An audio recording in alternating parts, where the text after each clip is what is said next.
Interesting. I would put Drake's right there with Seagulls going at Jadakiss, and the Locks would put your hands up. But it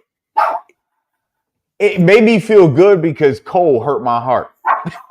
Cole didn't hurt my heart because Cole that's not in his DNA, right? As we go live here, 2-Man Front podcast, which is a little bantering with the rap beef going on in this world right now. But Cole that's not in his DNA.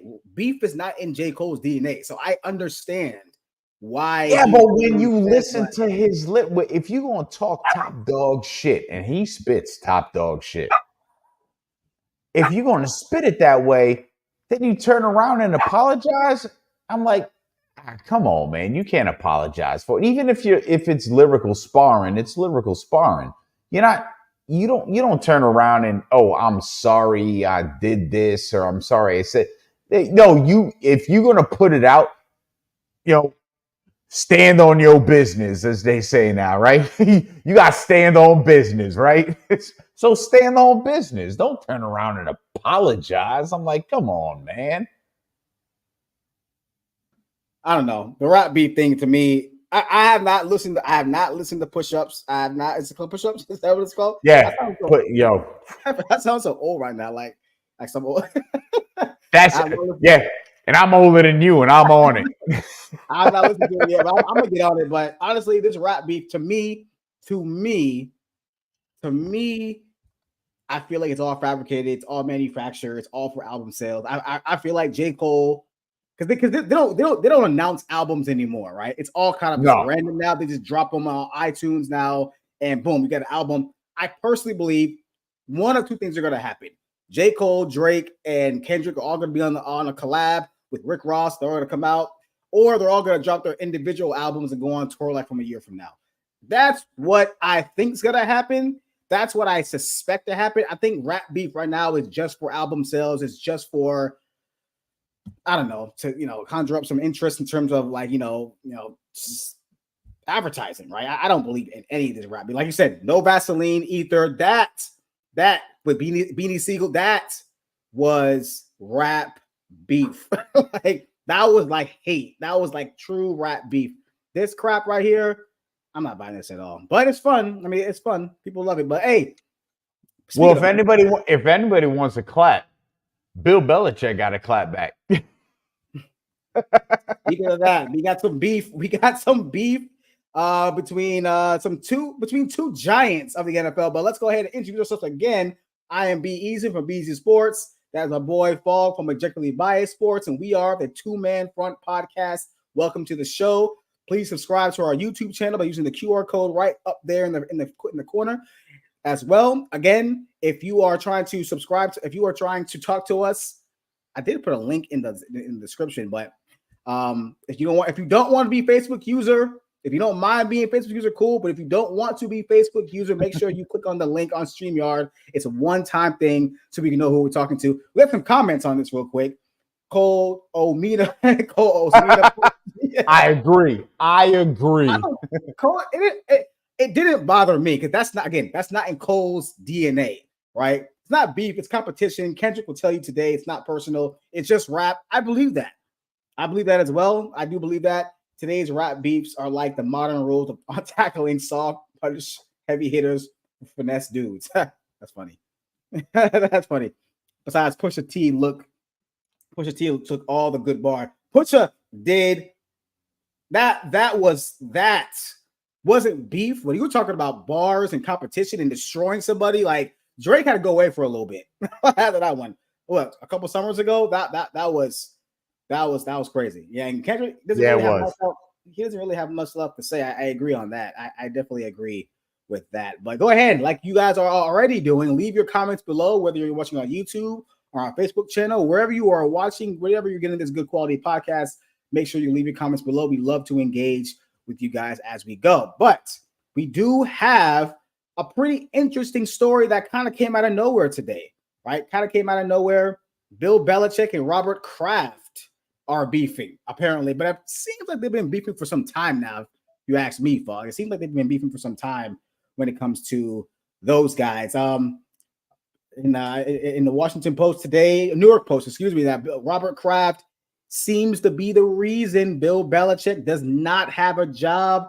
Was talking to Arthur Blank. It looked like the Falcons were ready to give Bill Belichick the job until Robert Kraft had a little bit of discussion with Arthur Blank. He had some quotes that I'm going to put on the screen here real quick.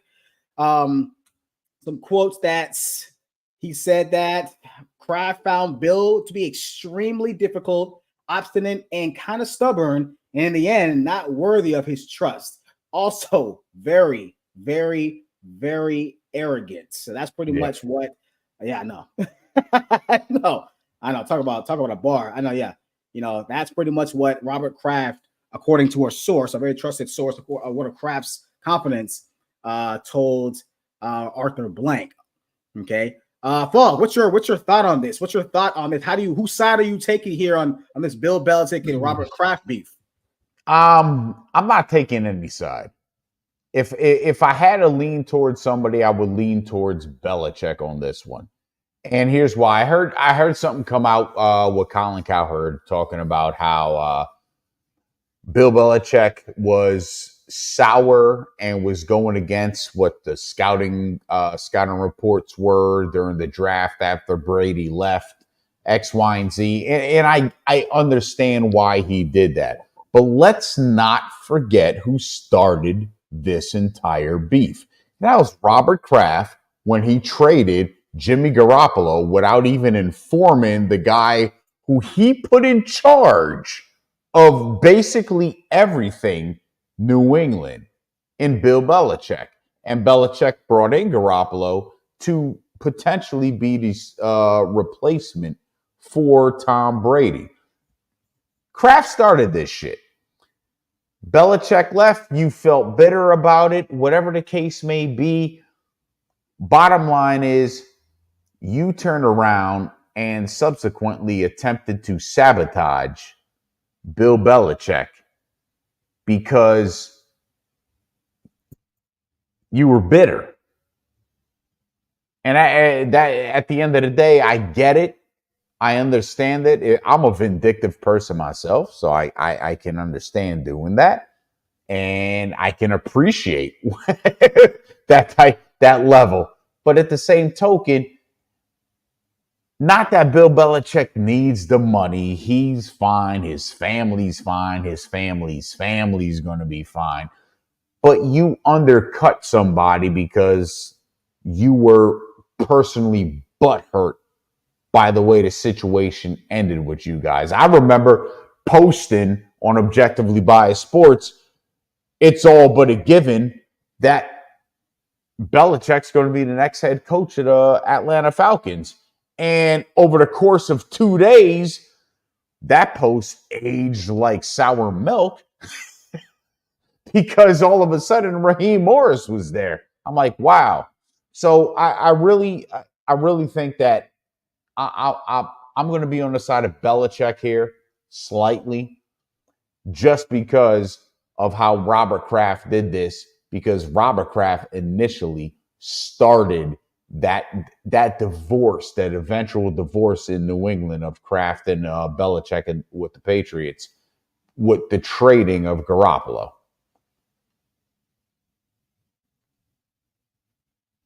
Seems like these dudes have had beef pretty much for a while. Pretty much really kind of when Bill Belichick, I thought it, so you went back a little further than I did. I felt like it started, what year was that, where Bill Belichick was ready to move on from Tom Brady. Maybe it was around the same time, right? But Robert Kraft said, no, I still want Tom. And it seemed like Bill was ready to move on and start Jimmy G, right? Yeah. Maybe it is. Maybe that's around the right time. I thought that's when it started. Personally, I thought that's when the beef actually started between these guys. They really seemed to never really understand or get along with each other when it came to philosophy of football, personnel, just how to run things.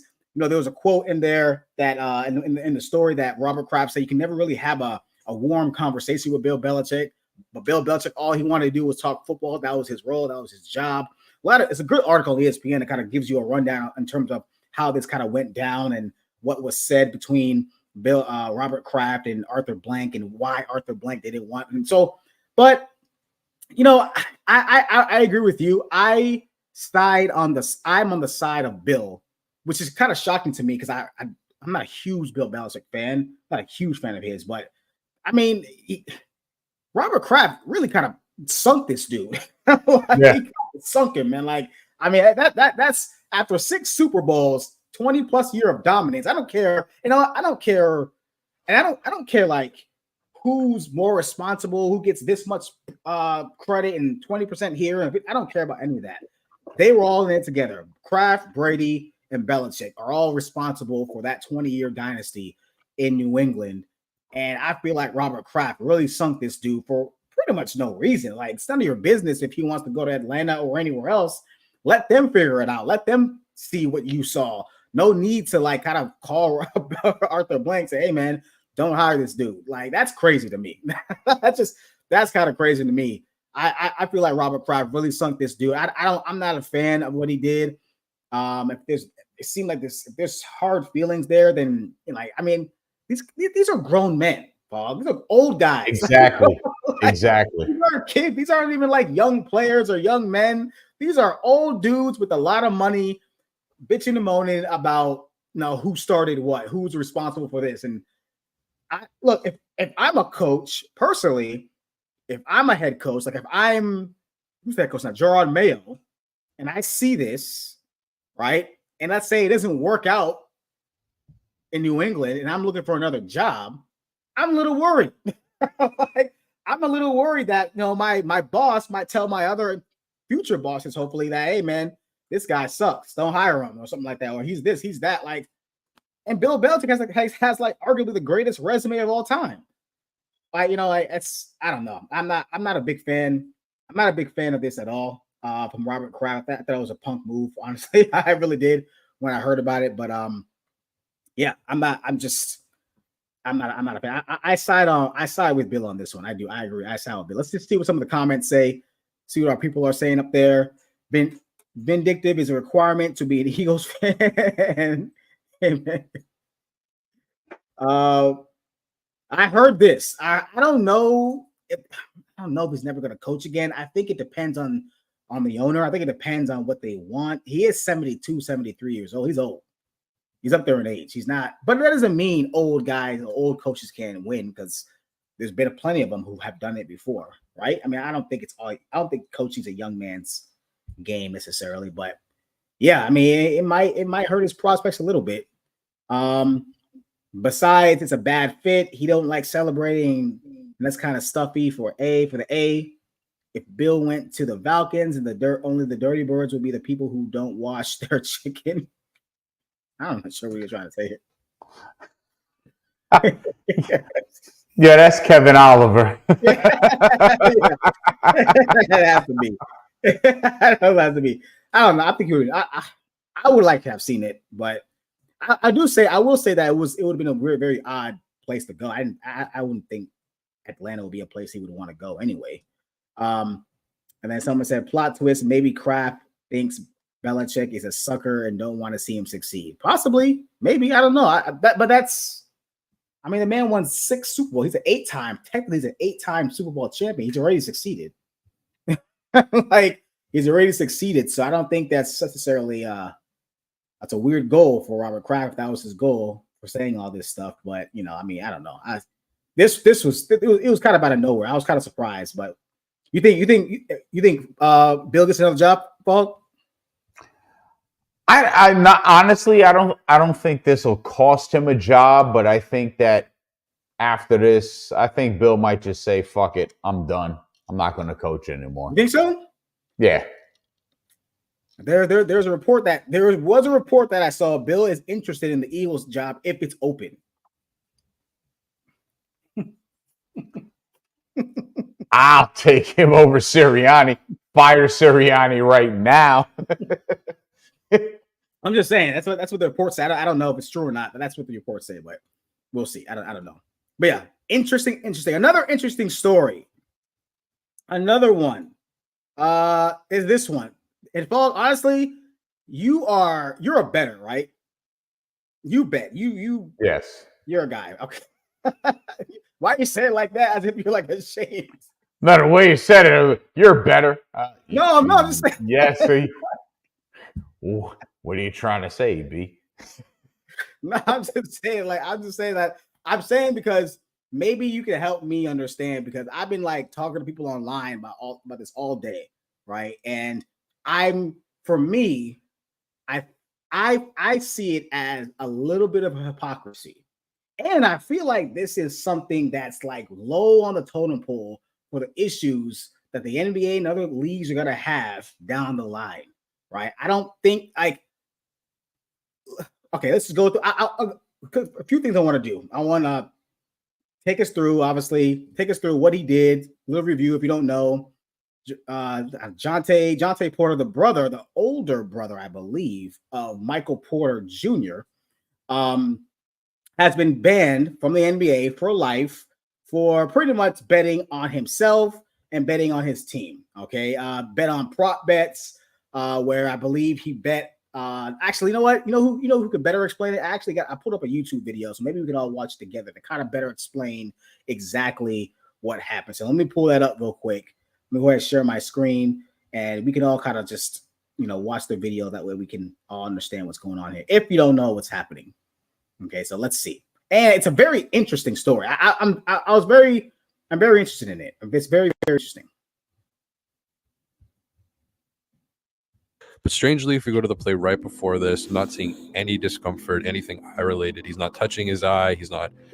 Let's start. So Jonay Porter has received a lifetime ban from the NBA for violating the league's gaming rules. Porter was found placing bets on NBA games, limiting his own performance in one or more games, and disclosing confidential information to sports bettors. Now, March 20th, when the Raptors faced off against the Kings, someone placed a $80,000 prop bet on Jonay Porter's unders. The payout was $1.1 million. That game, Jonay went 0 for 1 from the field, had 2 rebounds, only played in 2 minutes and 43 seconds before leaving the game with an illness. Now, the bet was frozen and not paid out due to suspicious activity. And rightfully so. Up to that point, we're talking about a player who was only averaging 4 points, 3 rebounds, and 2 assists. Now, will Jonay Porter be the last player to do something like this? Who knows? But the league had to do what they had to do to deter this type of behavior from happening in the future. All right, and in this video, we first see the eye injury at 9:13 in the first quarter where he's getting eye drops on the bench. But strangely, if we go to the play right before this, I'm not seeing any discomfort, anything eye-related. He's not touching his eye. He's not appearing to be in any pain or anything, which is odd. It was reported it was a scratched eye. But nevertheless, Darko calls a timeout here, and we have the now infamous eye dropper scene. He would return to this game, but checks out for good with 4:20 left in the second quarter, where TSN runs a full-screen Fanduel ad, beautifully setting us up for the next game in this story. Okay. So that's that part sets up my point. But Bob, I'm gonna let you take this on. Give us your thoughts on Jonay Porter's ban for life punishment, and do you think the NBA made the right decision? I think the NBA made the right decision, but for all the wrong reasons. If this was Klay Thompson, if this was Steph Curry, if this was Anthony Davis, if this was Zion Williams, or anyone else that is of stature in the NBA, are they banning them for life? Absolutely not. But because this is an insignificant individual, they can afford to ban his ass for life and use him as a martyr, if you will, to set a precedent. This is what's going to happen if you do this. Now, here's the reality. That's not scaring any of the major players in the NBA because they're not doing anything like that. And if they are, it ain't going through them. That's for goddamn sure. And they're not having anybody bet on them.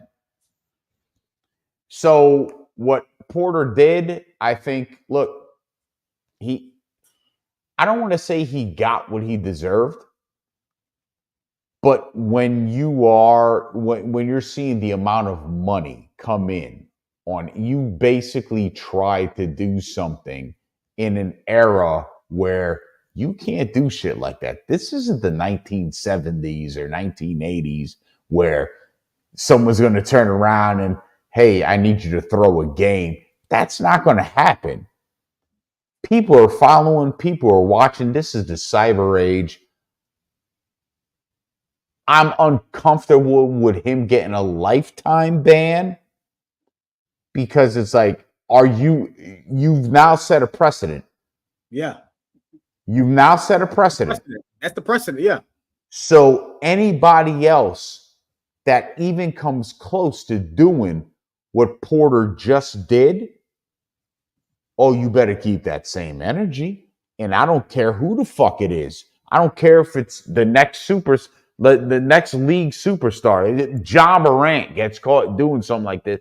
Oh, he better get a lifetime ban because otherwise you played the hypocritical role, as I just said, they are going to by doing this. They wouldn't have done this with a superstar player. So I'm actually rooting for a superstar to turn around and do this. Someone that if they get banned for life, okay, fuck it. I've made enough money for 4 lifetimes. But I would love for a superstar player to do this just so I could see if the NBA keeps that same energy. Because the one thing that people don't do in life in general is keep that same energy.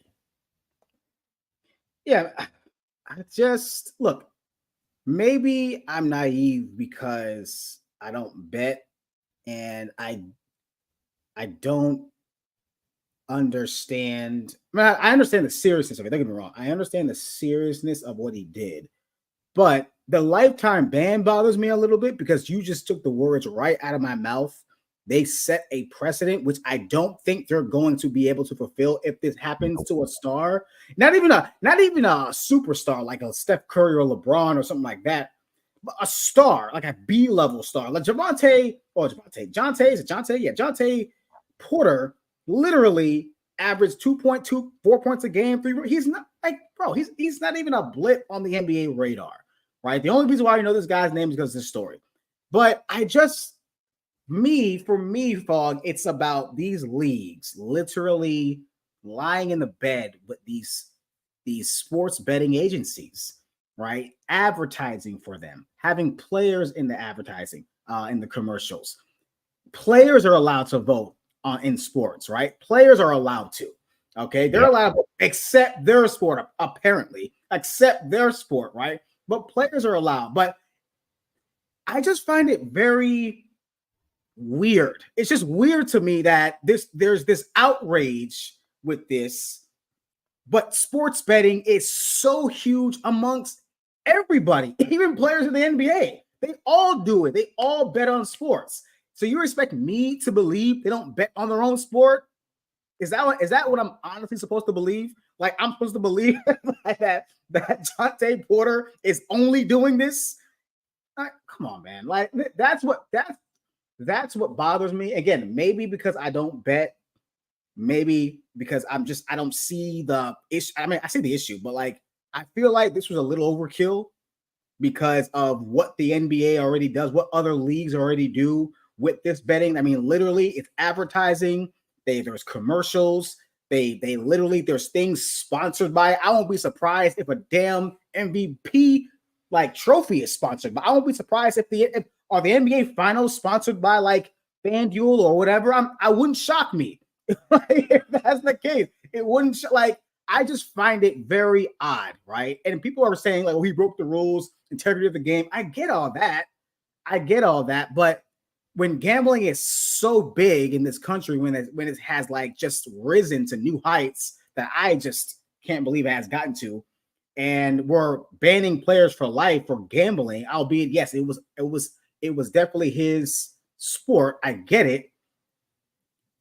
I find the lifetime ban kind of laughable because you said you literally pulled the words out of my mouth. They set a precedent that they're not going to be able to keep because I'm telling you, I really feel like the pipeline is coming. This is going to happen more and more in sports, right? Now, I wonder if the NBA has set a precedent for all leagues now, right? The NFL, the MLB, NHL, like this, has the NBA set up? Because like I think this could happen in the NFL easily, right? So if this happens to a C level, B level player, is Roger Goodell gonna ban him for life? Right? Is that gonna happen? I don't see it. I don't think so. I don't think so either. Yeah. I don't think so. I understand like Adam Silver likes to come down hard on these type of like morality things. Like I get it, banning Donald Sterling for life. That was like his big, welcoming party kind of thing, whatever, when he did that a while ago, almost 10 years ago now. But this, I don't think this is something that really I don't want to say it's not bad. I understand the whole insider trading thing as well. I get it. You have information. It's you. I get that part. When somebody explains to me at work, I understand that. But lifetime ban is crazy. Yeah. A lifetime ban is insane. I think that's a precedent that I don't think you can upkeep. I don't think you can upkeep. I want to get some of these comments real quick before we begin or continue. Let's see. Integrity of the game. Yes, you can sell this stuff if the players are fucking with the eye. You can't sell this stuff. I think you can sell it. Like we're gonna watch sports. I think you can sell it, but I know what you're saying. But you can definitely sell it because we're still gonna watch. Like Porter's acts are not gonna deter us from watching the NBA playoffs. Yeah, right. They're not. It's just not right, and it's not gonna deter the NBA from literally throwing Fanduel and other sporting agencies in our face during those commercials, right? Or having the patch on their chest with the jerseys, right? It's sad that the Porter family wasted good ligaments on Jonte. Yeah, that's kind of sad. Yeah. Already gambling with his career off the field. Not sure what you mean by that. Gotta explain that one. Keep in mind they popped Maverick Carter for gambling on the NBA. No, did they? What did they do with it? What was the punishment? Was it a lifetime ban? What was the punishment? I don't know. I do remember something like that. But what was the actual punishment? I don't remember what that was. So I'm not sure what that was. You got to remind me of that. I disagree. They would absolutely ban a superstar like KD or whoever if they got caught too. It's all about making an example out of someone. I don't know. I don't know. Nah, I disagree with that. They're not doing that to Kevin Durant. I don't think so. No way. I don't think they are.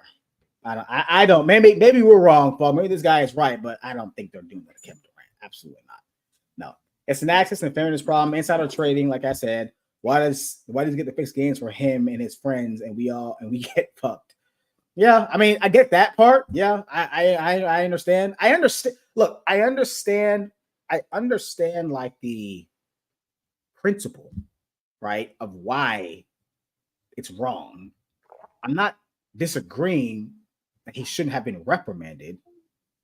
For me, it's the type of punishment, and then it's the hypocrisy of these leagues laying in bed with all these betting things. It's a betting show. Like everybody bets on this. Like it's literally happening in the arena while these players are playing. like it's happening. Like it's not as if it's not. And then we expect the players not to do it too. Man, that's just. I come on, man. We can't be that naive. It's wrong. With access comes trust and responsibility, and Metro don't trust him either. Besides, his Metro need to shut his ass up and go make some drums. And if you know, you know. Besides, his teammates don't trust him, and it's hard to welcome his snitch ass in another locker room. No, I'm not. He's done in the NBA. I get it. He's probably done in the NBA. I understand that. Most likely, he's probably done. But yeah, that's a tough call. I think. Again, I'm not a betting guy. Maybe you got everybody is, but me. I would think the only time I gamble is fantasy football. I don't gamble anything else. I don't understand the hype, but I just feel like this is something that I feel like there's a bigger problem than this. I meant John Morant gambling with his career. Maverick got a year. Maverick Carter got a year. What does that mean? I don't know what does that mean? Got a year for what? I mean, gambling, but like year for he couldn't come to stadiums. I don't understand. If he only got a year, how come this guy got a lifetime ban? I guess he's probably playing, I suppose. But John Morant gambling with his career, John Morant will be fine. He'll be fine. Y'all act like he's the only one who has a lifetime ban in the NBA. He wasn't the first and won't be the last. He won't be the last, but he won't be the last. But I'm interested in seeing what the NBA does when the next one happens and it's a bigger name. Yeah. If they want to catch that bigger name is the issue. If they want to, because look, man, we all know there's hierarchy in the NBA, there's hierarchy in the NFL. I believe the NFL, NBA know more than we will ever know in terms of what's going on in their league that they won't let out. So, like, I just, lifetime ban is I don't necessarily buy that really. But let's move on to a little more of a positive. Actually, it's very positive topic. First time we've talked about this on our show, right, is the WNBA. Okay. And Catlin Clark. That was another thing. Why is that funny? I'm not laughing. I don't know why you're laughing. Why is that funny? That wasn't even a joke. That wasn't even a joke. It's the first time. I don't know why he's laughing.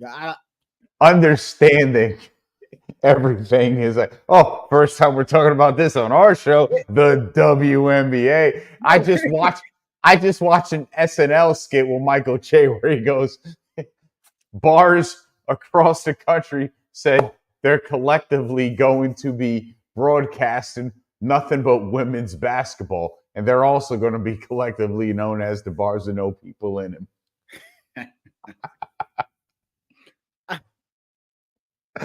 No, ironically, there is actually a bar. I will say this to combat that joke. I will say there's a bar in Seattle that only shows women's sports, so they're going to get a lot of publicity for that one. A lot. I forgot what it's called, but look, in all seriousness, you forgot what it's called. You won't be going there the next time you're in Seattle. You don't know the name of the bar. I'm gonna go. Anyway, look. As we all know, Catlin Clark, WNBA draft was on Monday. Huge viewers. They got over 3 million, I believe, viewers, which is shatters the record though. The most viewers they ever had was in 2004, literally 20 years ago, when Diana Taurasi was drafted number 1, I believe, to the Connecticut Sun back in 2004, right? All right, so as we all know, the story, Catlin Clark coming into the NBA, and WNBA, coming into the WNBA. Season starts literally in about 2 or 3 weeks, right? Yep. Backstory is, Catlin Clark and friends. Let me give some love to some others as well. Cameron Brink, drafted to the Spark, 2nd pick. And then LSU, Angel Reese was drafted to the Sky, I believe the 7th pick, Cardosa. Right, really all these great players drafted in this draft, right? Really exciting time for really WNBA. But Fog, question remains, how do they keep this going? Can these 3 young ladies on this screen, right, can they keep this momentum going? What does the WNBA really need to do to continue this? And mind you, they're going to be, this is mind-boggling to me. There's 40 games played in the WNBA. The Indiana Fever are going to be on national television for 36 of them. Is that the right move? If you ask analysts, if you ask some of the former WNBA players who have spoken about it, they would probably tell you no, because they're questioning whether Catlin Clark's game is going to translate to the NBA. To which I'd say, are you retarded? This girl has been dominant. And her going to WNBA, I haven't seen a more dominant. There's three women, Catlin Clark, Brittany Griner, and Lisa Leslie, who absolutely tore up the women's college basketball landscape when they were playing. And Lisa Leslie and Brittany Griner have been absolutely phenomenal in the WNBA. So what makes you think that she won't be? She is literally the Steph Curry of the WNBA. She was pulling up from the logo. And they act like she isn't going to be anything spectacular. I think this is a great move because they're going off of her fame and what she brought to college basketball, women's college basketball. Again, she brought top-notch ratings to Elite Eight, Final Four, and National Championship. Iowa was in all of those. And it was a school she was carrying. She wasn't playing. She wasn't playing on a team like Gina Auriemma had with UConn, where 3 or 4 of the freaking 5 starters are going to the WNBA. It's not. And again, Dawn Staley. I take nothing away from Dawn Staley. She's phenomenal. She's about to become what Gina Auriemma and Pat Summitt were to women's college basketball. But she's sending multiple WNBA players, sending multiple players into the WNBA. Iowa got nothing but Catlin Clark. I don't think there's anything wrong with what the WNBA is doing and putting them on the spotlight because it's just going to generate viewership. Catlin Clark literally generated viewership from people who didn't give a fuck about basketball, especially women's basketball. And if the Indiana Fever actually win games, those arenas are going to sell out. The viewership of the WNBA is going to increase. And guess what? People are going to watch a girl by the name of Angel Reese, who was a phenomenal basketball player in herself, not to mention that 2023, without these young ladies coming into the league, got their highest viewership ever. Here's the thing. I agree with everything you said about Catlin Clark. I think she actually plays more like Luka Doncic than Steph Curry. That's just me. I don't think she's as athletic as Curry, but I understand why. Logo threes, I get it. I think she plays a little more like Luka because of her playmaking, her shooting, her lack of athleticism, but her ability to put up points and find players and all that. That's great. Here's the thing. Here's what I asked. You kind of answered it, but I'll ask it again after I go through what I'm going to say. I don't know if just putting on Catlin Clark on TV is going to bring viewers. And I'm saying, and you were describing casual fans, right? Not you and I. Like, sports fans are going to watch sports. Yeah. But even I, as a sports fan, don't watch that much women's basketball, like, admittingly, right? I just don't, right? I did this these last couple of years. I have been because of Catlin Clark. But I think it's a little more because of Catlin Clark's play. I think it's the storylines that bring us to the table. It's not necessarily the games. Sports is all about storylines. We love drama. This country loves drama, okay? We love drama. We love beef. Look at the rap beef. We love all that stuff. That's what brought us to the TV. Not necessarily Catlin Clark's. Well, it was definitely Catlin Clark's play because personally, I had never seen a women's college basketball player like her. Like, she's unique in her own way. No disrespect to Angel Reese. No disrespect to Cameron Brink, right? They're great. They're phenomenal. I've seen players like them in the WNBA. Personally, I've seen that before. Like, I'm not saying they're not talented. I've just seen it. So it's not necessarily eye-popping. Catlin Clark is eye-popping. Like, she's incredible. Like, she is dynamite, right? So fun to watch, right?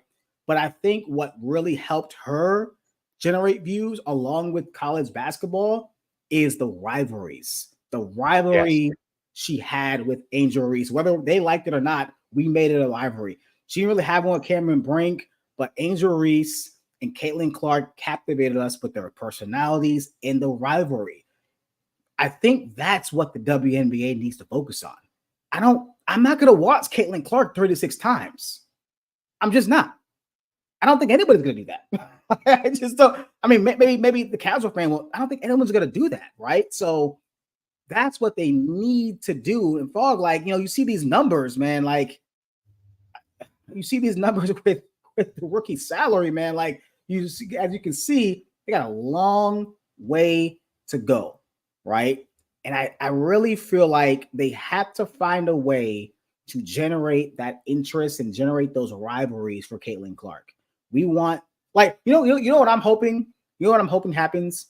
I'm really hoping happens is that when Catlin Clark's first game, right? I don't know who it's going to be. I don't know who they're playing, but whoever it may be, I want them to give her welcome to the WNBA moment. I want them to foul her hard. I want Catlin Clark to kind of struggle, because then it's going to be like, oh, wow, Catlin Clark is struggling. Let's see if she can pull out of it. Let's see who she really is. Let's see what she's really made out of, right? If she can overcome the adversity. And she overcome the adversity. Exactly. That's what we want to see. I'm interested in that. Like, right?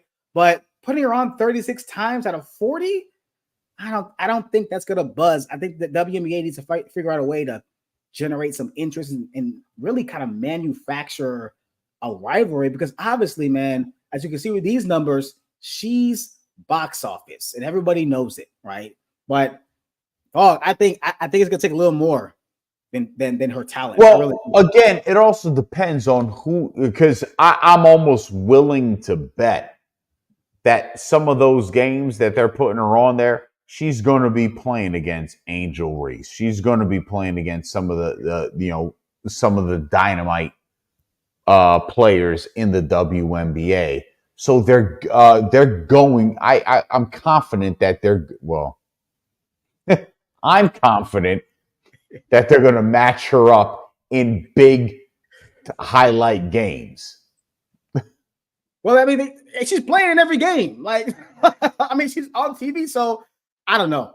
I think everyone's comparing. Everyone's talking about how the NBA kind of came about. Before I get to the comments, the NBA came about. Bird Magic saved the NBA. Then Jordan came in and kind of took it off and stuff like that. There needs to be a Bird Magic. I think they need to figure out a way to make Angel Reese and Catlin Clark beef. I'm sorry. I hate to say that. I'm not trying to create or start drama, but if you want to, you need to create that rivalry needs to continue.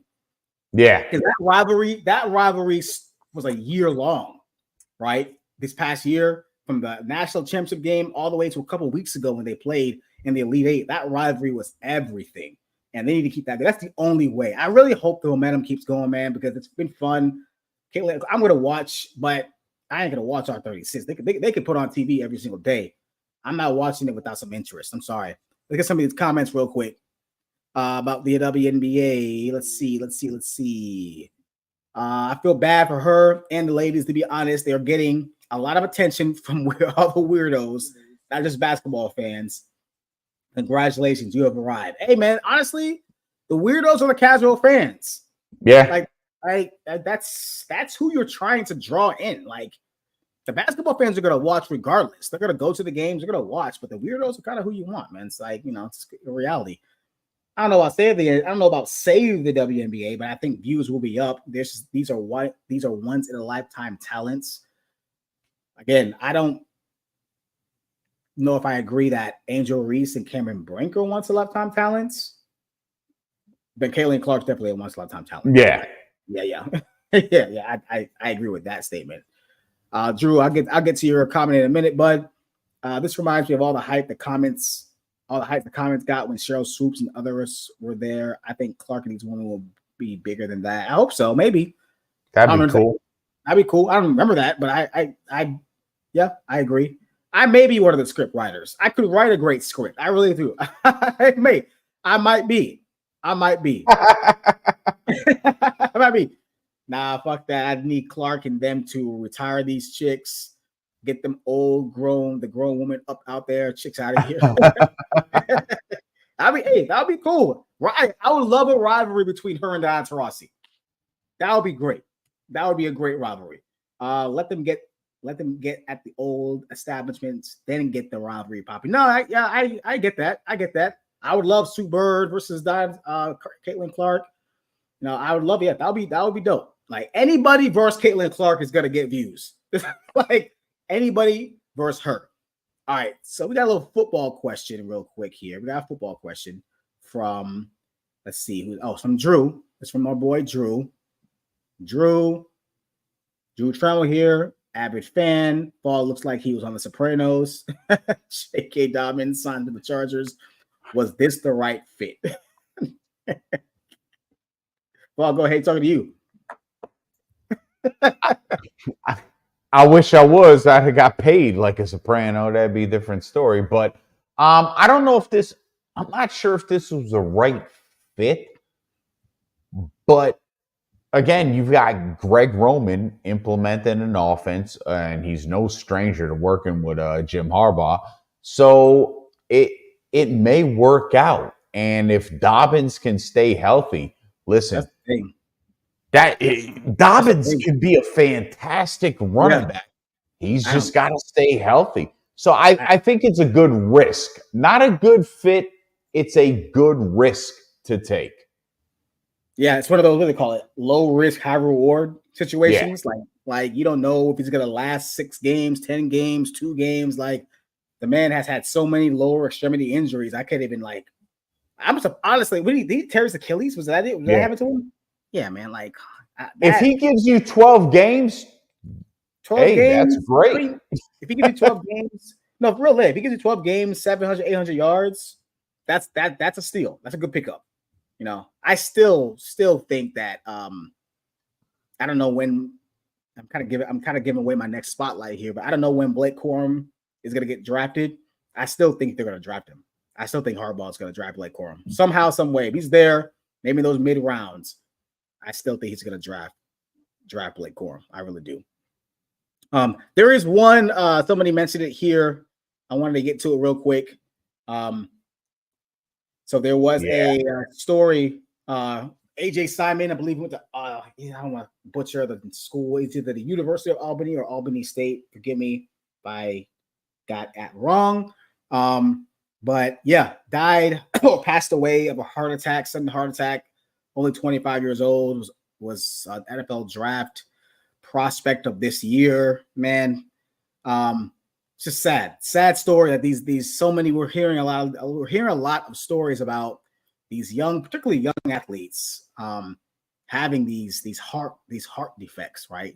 Heart attacks or a regular heartbeat, or I'm not really sure. I mean, there's a variety of issues going on, in the sports world with these athletes when it comes to their hearts, man. And first, our hearts go out to the family, to the Simon family. I just want to, our condolences go out to you guys. That's just way too young to go. I'm not sure if he had any kids or anything like that, but if he did, condolences go out to obviously that family as well. Paul, got anything? Listen, he was the guy that I was looking at to get drafted possibly in day 3, anywhere between 5 and 7. Outstanding pass rusher. He had, I think, 10.5 sacks in the past season. Look, it sucks, man. The kid had an opportunity, and like you said, gone way too young. Like it's a damn shame, man. And unfortunately, we don't know what created the heart attack, but look, there's so many different things that we're putting into our bodies, and if you're not consulting with a physician, you don't know what the adverse effect is going to be at the end of the day. And it just sucks. But when you're in a position where, look, I could be this, I could be that guy just to make it to the NFL, you're going to push yourself to limits that maybe your body isn't capable of handling.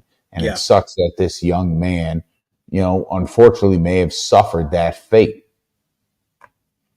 Yeah, I mean, you kind of, hit the head and hit the nail on the head right there, man. It's really just about getting checked out, man. Like, not just as young men, just as men in general, just going to get checked out. It could save your life. It really can. It could. Like, not saying these guys aren't athletes seem to be the most healthiest guys in the world, right? I mean, they're in shape, they're eating well usually, right? They're doing all the stuff they need to do to keep healthy, and usually it's good for your heart when you're doing all this stuff, man. But I just want athletes to make sure they're getting checked regularly. I feel like there just needs to be more done with these athletes when it comes to, when it comes to making sure they're okay, making sure they're being checked regularly for any defects, right? Because this is obviously these are high level athletes, so they're putting their bodies through such strenuous situations, man. And but just in general, just as a general topic, general health topic, like everyone should get checked. Just get checked out. Well, that's the thing. When you're younger, B, you're not thinking about that. No, you're not. No, you're not thinking about that at all. Shit, no. I didn't start thinking about that till I was in my 30s. I'm like, oh man, maybe I need to start checking shit out. Yeah. No. I'm regularly getting every 6-month checkups now, right? No, I didn't start that until 2 years ago. Okay, so because and I'm in my 30s as well. And the young guys think they're invincible and stuff like that. But man, you just never know. You just never know what's going inside the body at any particular time, and when that could be something that could, manifest itself for years, right? Instead of going to the doctor and maybe catching it earlier before it becomes something. And sometimes it just happens, right? There's a lot of happenstance stuff as well. So, but I'm encouraging a lot of young guys from teenagers to their 20s, whatever, go get your daily checkups. Go to the doctor every 6 months. It's not going to kill you. It's like 30 minutes, right? If you have insurance, I get the insurance part. I understand that. So not everyone can do it, but if you do, highly recommend it, man. It could save your life. It could really, really save your life. But again, rest in peace to AJ Simon. It is a very sad story, gone way, way too young. Thank you, everybody, for joining us tonight. We really, really appreciate everybody who decided to engage with us on the show. Really, really appreciate you guys coming out every Wednesday night talking sports with us, man. Real quick, I want to do a little invite real quick to anybody out there watching, and we're going to put it on the page as well. Our draft show. If anybody wants to do our draft show with us, we are going to be live on April 29th to be watching the NFL draft with me and Fogg and some other guys together. But we're watching it, give you some real live in-depth analysis as the draft goes on. If you want to join us on our live draft show, hit me up on Facebook or wherever. I'll send you the link on StreamYard the day of, and you'll be able to come on. I believe we're allowed to have at least, 6 guys, or 6 to 10, something like that, on at the same time. It's a lot of fun. We did it last year. We had about 4 or 5 guys on last year. We just watched the draft all together, like one big party. It's really, really fun. If you want to come on the draft, talk football with us, please let me know, and I will send you that link as soon as possible, or probably the day of the draft. All right. But thank you again for everybody joining us. I'm Be Easy, Brian from Be Easy Sports. That's the Fall from Objectively Biased Sports. And we will see you guys same time next week.